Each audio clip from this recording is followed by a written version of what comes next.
ఏంటంటే మరొకసారి గుర్తు చేసే అంశం ఏంటంటే నాలాంటి వాడిని ఈ స్థాయికి ఎదగడానికి ఇంత స్థాయికి ఎదగడానికి ప్రజలలో ఇంత గౌరవం గుర్తింపు పొందడానికి కారణకుని నేను తెలంగాణ ఉద్యమ బిడ్డను. నేను 13-14 సంవత్సరాలు తెలంగాణ రాష్ట్ర ఏర్పాటు కోసం నేను రకరకాల హోదాల్లో పనిచేసినటువంటి చరిత్ర తెలుసు. అన్నిటికంటే ముఖ్యంగా తెలంగాణ రాష్ట్ర ఏర్పాటు బిల్లు అసెంబ్లీలో ప్రవేశపెట్టిన నాడు నేను ఆ బిల్లును మద్దతు ఇవ్వమని చెప్పి 1 గంట 2 గంటల పాటు సమైక్య శాసనసభలో అందరినీ కన్విన్స్ చేసినటువంటి వ్యక్తిని నేను ఆ పాత్రలో ఉన్నవాడిని.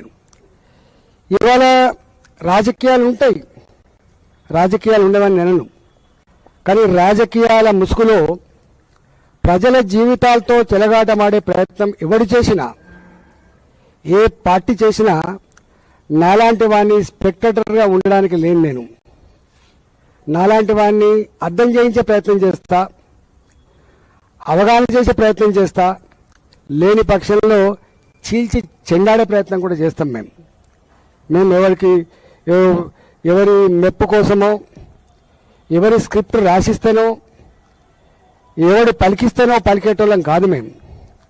మేము స్వయం ప్రకాశకులం. మాకు సొంత జ్ఞానం, సొంత అవగాహన, సొంత కమిట్మెంట్ ఉన్న వాళ్ళం. మేము కుంజిస్తే రిమోట్ కంట్రోల్ లాగా ఉంటుండే కాదు. ఈ అవగాహన మా మీద ఆరోపణ చేసేటువంటి నీచులకు ఉండాలని చెప్పి నేను మనవి చేస్తున్నాను. మేము ఏమన్నాం? మేమందల్లా నేను ఆ తెలంగాణ జిల్లా బిడ్డగా ఎస్ఆర్ఎస్పి ఎన్ని విషాదాలు మిగిల్చిందో మాకు తెలుసు. ఎస్ఆర్ఎస్పి రాకముందు ఏముండే, ఎస్ఆర్ఎస్పి వచ్చిన తర్వాత ఏముండో నేను సజీవ సాక్షి. మా దగ్గర నేను చిన్నప్పుడు 69 నుంచి 73, 74 వరకు భయంకరమైన కరువు ఉండే. ఆనాడు ఎలినినో అని చెప్పిన వాళ్ళు లేకపోవచ్చు, నేనినో అని చెప్పిన వాళ్ళు లేకపోవచ్చు, కానీ భయంకరమైన కరువు ఉండే. ఏ ఇంటికి పైన జొన్నన్నం తప్ప వరన్నం లేదు ఆనాడు. చుట్టపొడత్తే తప్ప వరన్నం తినే పరిస్థితి లేకుండా ఆనాడు. గప్పుడు పునాది వేయబడ్డ 64లో పునాది వేయబడ్డ ఎస్ఆర్ఎస్పి వచ్చిన తర్వాతనే మాకింత వరి పండించుకుని, మాకు అప్పటికే కాకతీయుల చెరువుల కింద ఇంత వ్యవసాయం ఉండే కాబట్టి మేము ఇంత చల్లగా బతికినాం. నేను ఆనాడు కూడా సమైక్య రాష్ట్రంలో అనేకసార్లు మేము మాట్లాడినాం. ఒకటే రాష్ట్రంలో ఏం వివక్ష అయిందని చెప్పి మాట్లాడినాం.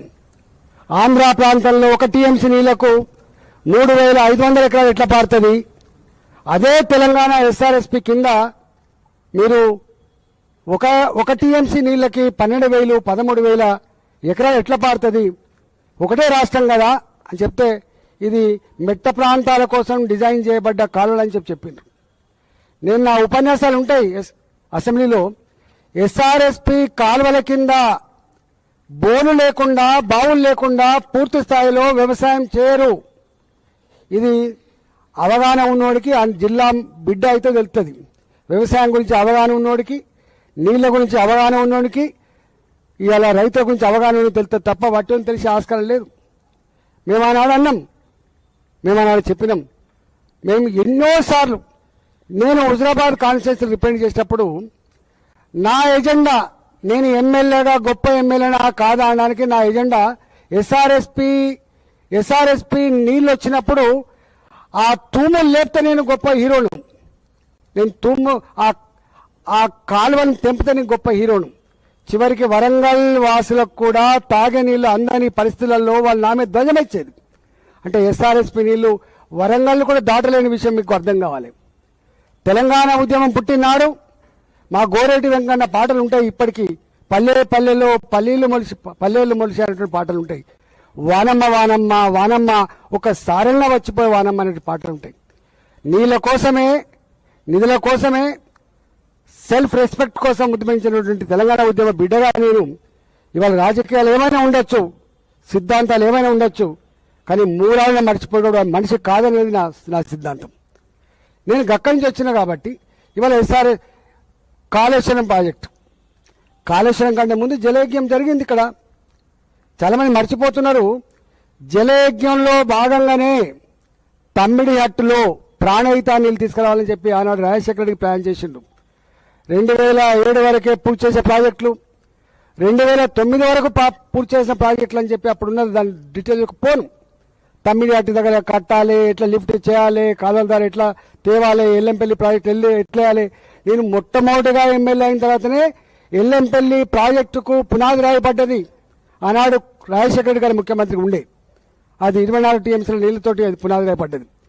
అక్కడి నుంచి వెళ్ళి ఎంఎండి కూడా ఆనాడే ప్లాన్ చేయబడ్డది. ఎంఎండి కానీ, ఇవాళ శ్రీపాద ఎల్లంపల్లి ప్రాజెక్టు కానీ, కొండపోచమ్మ సాగర్ కానీ, మల్లన్న సాగర్ కానీ ఇవాళ కాదు, కాళేశ్వరం నీళ్లు చేవెళ్ల వరకు రావాలనేటువంటి ఆలోచన ఆనాడు చేసిన పార్టీ కాంగ్రెస్ పార్టీ అనే విషయం మర్చిపోవద్దు. కానీ తెలంగాణ వచ్చిన తర్వాత తెలంగాణ దుఃఖం తెలిసినటువంటి వాళ్ళుగా ఇవాళ గట్ల కాదు, కట్టేదేదో మంచి కట్టుకోవాలి, కడుపు నుండి నీళ్ళు తెచ్చుకోవాలనేటువంటి కాన్సెప్ట్ తోటి నీళ్లు ఉన్నాయే ప్రాణహితలో కాబట్టి ఆ నీళ్ళని మనం గొప్పగా వాడుకోవాలంటే అప్పుడు మేడిగడ్డ లక్ష్మీ బరాజ్ కట్టుకొని అక్కడి నుంచి వెళ్ళి అన్నారంకి ఎత్తిపోసుకొని అక్కడి నుంచి వెళ్ళి సుందిలకు ఎత్తిపోసుకొని ఇవాళ దీని కెపాసిటీ 16 టీఎంసీలు, అన్నారం కెపాసిటీ 8 టీఎంసీలు, ఇవాళ సుందిల కెపాసిటీ 8 టీఎంసీలు తీసుకుపోయి ఎల్లంపల్లి వేసుకుంటే ఎల్లంపల్లి నుంచి వెళ్ళి మాకు 29 టీఎంసీల నీళ్లు మాకు మినిమానేరు కెపాసిటీ. ఇవాళ రైల్వే జంక్షన్ కాజీపేట ఎట్లా అంటారో ఇవాళ ఉత్తర తెలంగాణకు అడ్డ నీళ్ళ యొక్క అడ్డ మిడిమానేరు.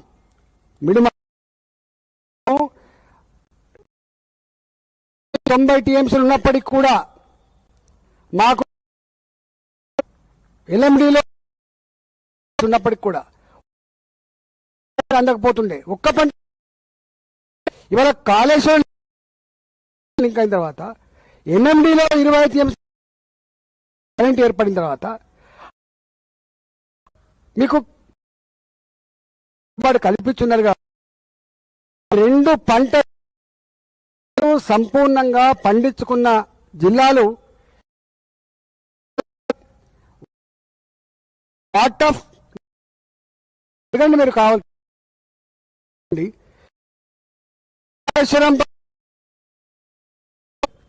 కాళేశ్వరం మీ బతికే బండబారిపోయిన తెలంగాణ చెప్పుకున్నాం కదా, ఘాట్ అడిగింది చేసుకున్నాం.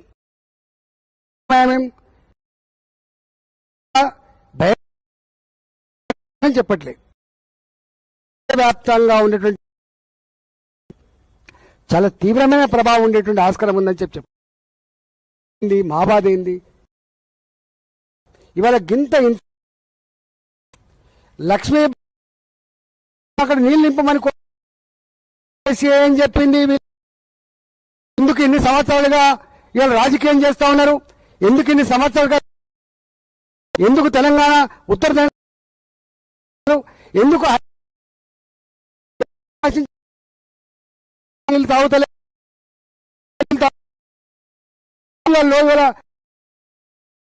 బటన్ వచ్చే పరిస్థితి వచ్చింది. మరి చేసిండ్రు. ఇవాళ మొత్తం తాగే నీళ్లు తెలంగాణ ప్రజలకి కావాలి. మళ్ళీ పోయిన సంవత్సరం ఎట్లా నీళ్ళు వచ్చినాయి, ఎట్లా గేట్లు ఎత్తినాం. నేను అంటున్న వాళ్ళు ఏంటంటే ఇవాళ రెండోసారి రైతులు ఎండిపోతే ఎంత గుమ్ములు లేవు బాబు, లేవు. ఇవాళ నిల్వ ఉండదు. ఒకప్పుడు అంటే 2 ఏళ్ళు కరువు వచ్చినా 3 ఏళ్ళు కరువు వచ్చినా సాంప్రదాయం ఉండే. ఇవాళ చొప్ప అటుకులు లేవు, వరిగడ్డి వాములు లేవు, ఇల్లు లేదు. గిట్లాంటి ఈ పరిస్థితి దాదాపు 7.5-8 6,400 కుసకులు. ఇవాళ ఎండాకాలంలో కూడా 1-2 టీఎంసీలు తీవనది ప్రాణహిత. మీరు మేము అంటున్నాం బరాజు లక్ష్మీ బరాజు అంటలే మేము దేవాదుల కిందనే ఉంటుంది. దేవాదులకు బ్యారేజ్ లేదు లేదు గోదావరి కొంచెం కాలువ కొట్టి ఈ అక్కడి నుంచి లిఫ్ట్ చేస్తారు. 0.7 ఇవాళకి కూడా బరాజు లేకుండా అక్కడ దేవాదుల నుంచి లిఫ్ట్ చేసేటువంటి కెపాసిటీ కేవలం పెట్టుకొని నువ్వు సేఫ్ జోన్ నువ్వు ఇలా ప్రాజెక్ట్ అక్కడ చేసుకోవచ్చు. నువ్వు 100 ఎంత అయినా ఉన్నది ఎల్లంపల్లి ప్రాజెక్టు. మేము గిది అడుగుతున్నాం. మేము దీనికి చేయాలి, మా దీనికి సమీక్షలు పెట్టాలి. ఎన్డీఎస్ఏ ఏం చెప్పచ్చు? ఎన్డీఎస్ఏ ఇగో ఈ లక్ష్మీ బరాజులో మొత్తం పూర్తి రీసెర్చ్ చేయకుండా నేను ఒక్క సుఖ పోతున్నా ఇప్పుడు ఈ కరోనా పోతున్నా నేను చెప్తున్నట్టుగా ఆ పాయింట్కు వచ్చే పోతాయి ఆ నీళ్లు లో లెవెల్ చేయమంటున్నాం. మేము పెట్టుకొని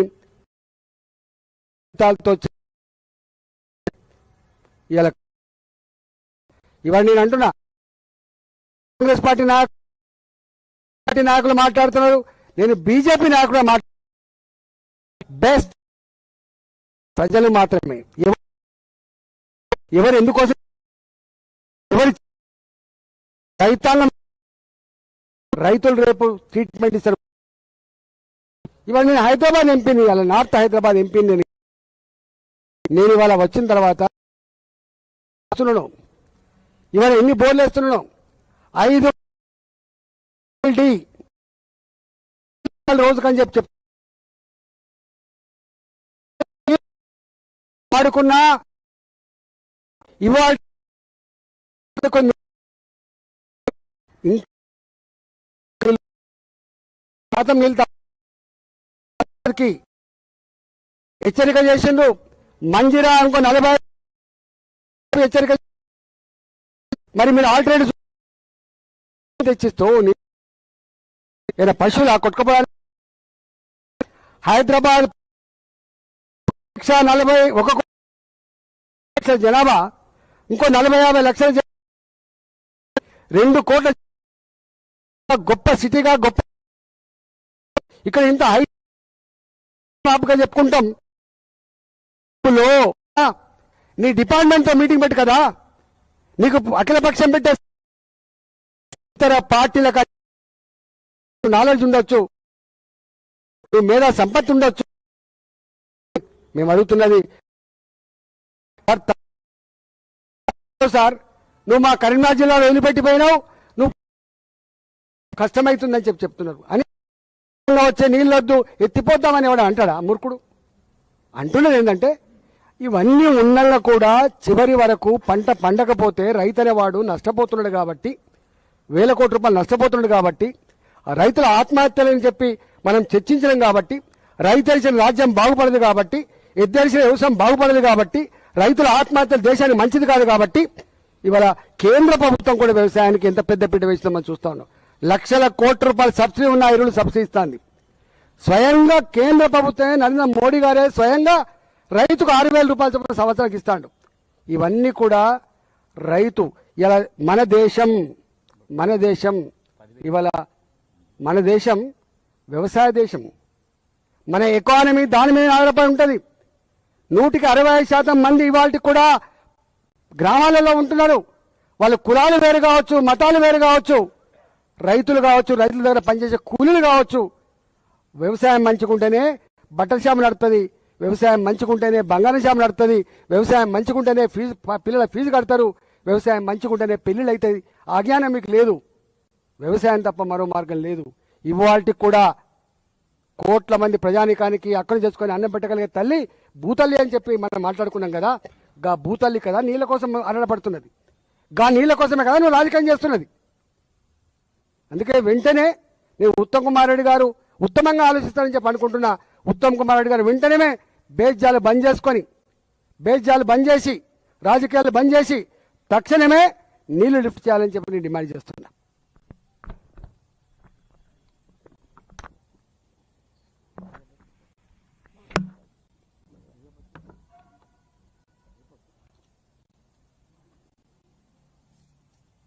ఇంకేముందా?